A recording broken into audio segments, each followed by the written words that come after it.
primitive socialist accumulation was a concept put forth in the early Soviet Union during the period of the new economic policy. It was developed as a counterpart to the process of the primitive accumulation of capital that took place during the early stages and development of capitalist economies. Because the Soviet economy was underdeveloped and largely agrarian in nature, the Soviet state would have to be the agent of primitive capital accumulation to rapidly develop the Soviet economy. The concept was proposed as a means to industrialize the Russian economy of the era through state capitalism, because the Russian economy was too underdeveloped to implement socialism at the time. History. The major proponent of the concept was Yevgeny Preobrazhensky in his 1926 work The New Economics. Based on his 1924 lecture in the Communist Academy, The Fundamental Law of Socialist Accumulation, the concept was proposed during the period of NEP. Its main principle is that the state sector of economy of the transitional period has to appropriate the peasant's surplus product to accumulate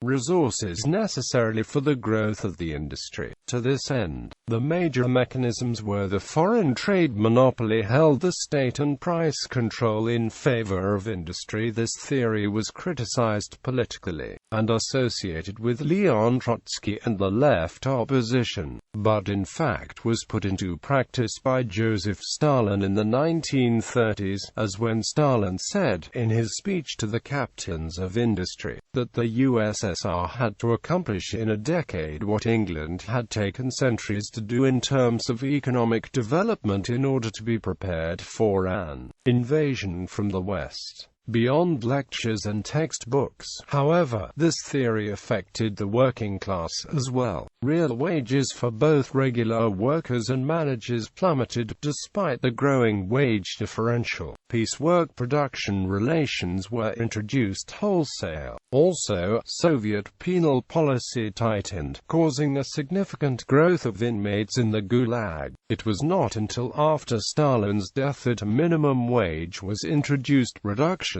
to piecework production relations were made, and mass rehabilitations resulted in the dissolution of most of the Gulag system.